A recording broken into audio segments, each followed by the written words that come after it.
आता बाळा आहे आणि सगळी खरंच मुलांना मी मुलं म्हणतो सगळ्यांना, कारण मी सगळ्यांना तुम्ही मोठे असतील पण तुम्ही मुलं आहेत. आपल्याला बरेच जणांनी माहिती सांगितलं. खरंच बिरसा मुंडा, कोणी त्यांना बिरसा मुंडा, भगवान बिरसा मुंडा असं तर कदाचित काही जणांना नसेलही माहिती. आता माहिती होईल असते, सगळ्यांनी माहिती सांगितली आपल्याला, त्यामुळं खरंच माहिती होईल. आपले क्रांतिकार कितीतरी देशामध्ये होऊन गेले, आपल्या समाजाला माहीतच नाही. आता सांगितलं की आपल्या समाजाला माहीतच नाही. आपले क्रांतिकार आपल्या रायगड जिल्ह्यात नाल्या कातकरी माहितीच नाही कोणाला.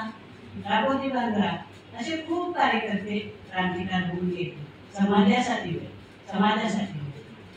आणि समाजासाठी त्यांनी बलिदान दिलं. तर असे क्रांतिकार आपल्याला सगळ्यांना माहिती असले पाहिजे. बिरसा मुंडांची माहिती तर आपल्या सगळ्यांनी सांगितलं. खरंच बिरसा मुंडांना भगवान बिरसा मुंडा का म्हणतात, तर त्यांच्यावर वीज पडली होती असे म्हणतात. वीज पडली होती तर बिरसा मुंडांचं पूर्ण अंगमुळे पितळाचं झालं.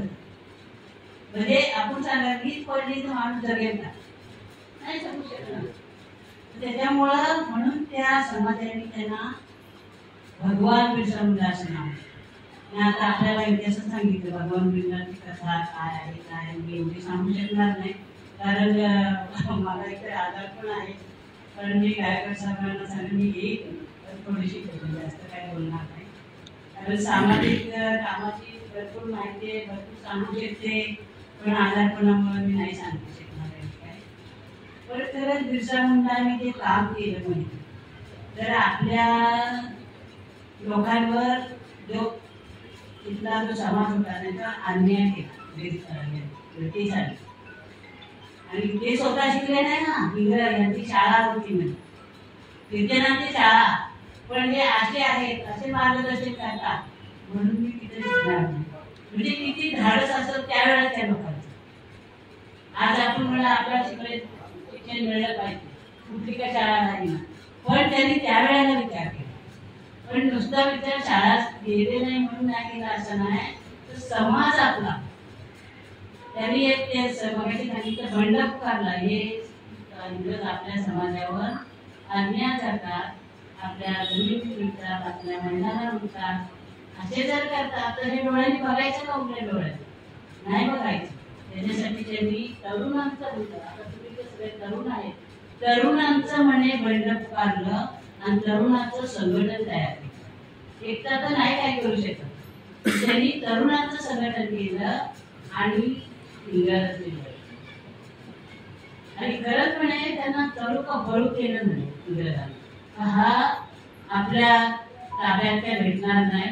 आणि जसं आपल्याला सांगितलं की त्यांना जंगलामध्ये पकडलं गेलं आणि जंगलात विष्णूने सांगितलं की जसं त्यांना जेलमध्ये नेलं आणि त्यांना हे नाही केलं, त्यांना विष घातलं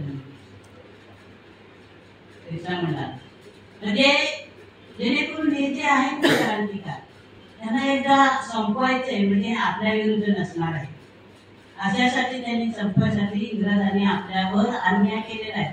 म्हणजे ते झारखंडमध्ये झालं काय आणि बिहारमध्ये झालं काय, पण तो आज आपल्यावर सुद्धा अन्याय आहे, वेगळे होऊ शकेल. म्हणून आपल्या तरुणांनी जागं झालं पाहिजे. जागं राहायला आता आपले हे सांगतात माहिती, तर ती माहिती आपण खरं डोक्यात ठेवली पाहिजे. आणि आपल्या समाजाला आपण स्वतःसाठी तर जगतो. मला एक वाक्य आमच्या महिलेने सांगितलं होतं, मला ते शिकवलं आहे. मी शाळेत जाऊन शिकले नाही, सगळ्यांना माहिती आहे, बाळूला माहिती आहे, सोमनाथला माहिती आहे, शाळेत जाऊन मी शिकले नाही. तर त्यांनी मला शिकवलं लिहावं कधी 2 मुलं झाल्यानंतर. आणि तेव्हा मी जसं तुम्ही बालवाडी अंगणवाडी मुलं शिकवत असेल ना, तेव्हा मी लिहावाचा शिकला. म्हणता तुम्ही खरी गोष्ट आहे, पण आपल्या समाजाने जर पुढे जात असेल तर तिला अडवता कामा नाही. हे तुमच्या बोलण्यात आलं तर असं होता कामा नाही.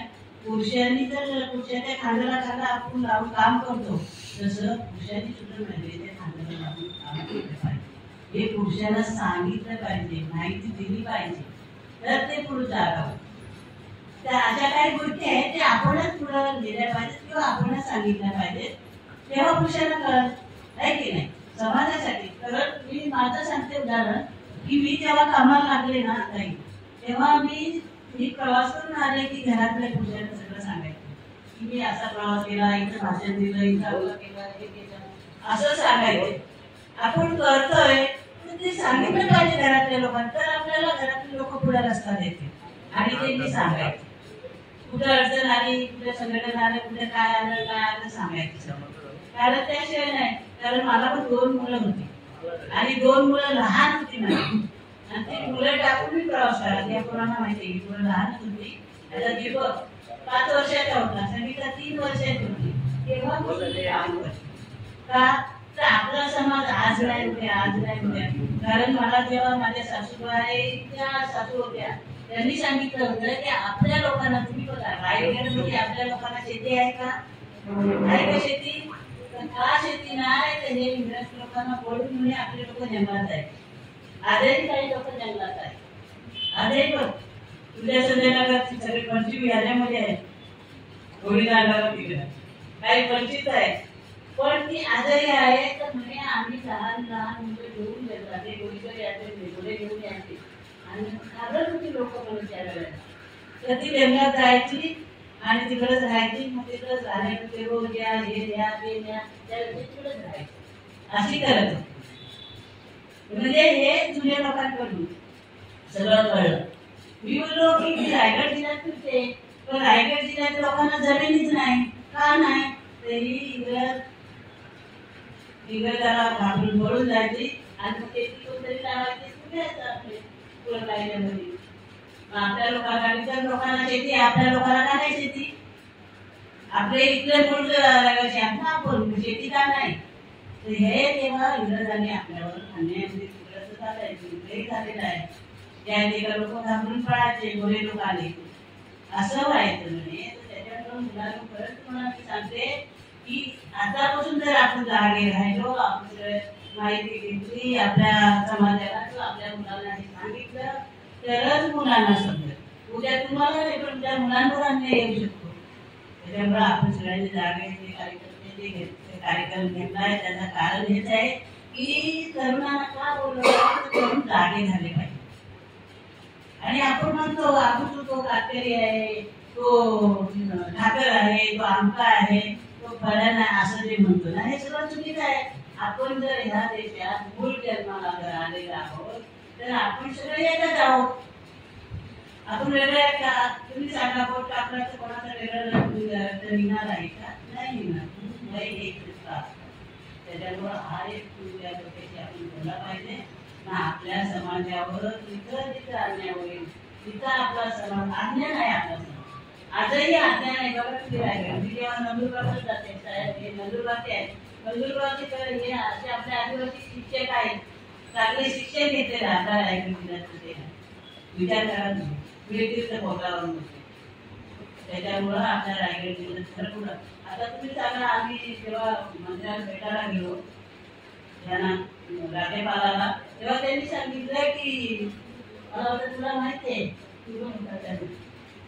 हे पेसा कायदा म्हणतो. पेसा कायद्यामध्ये मगाशी जसं सांगितलं की ग्रामसभेला हे दिलेलं आहे, पण आपला राज्यातला पेसा कायदा देतच नाही. तर ते आम्ही राज्यपालाला विचारलं, तर ते म्हणे तुमचा आदिवासी म्हणून काय म्हणा. आता तुम्ही सांगा आपले आदिवासी किती आहेत?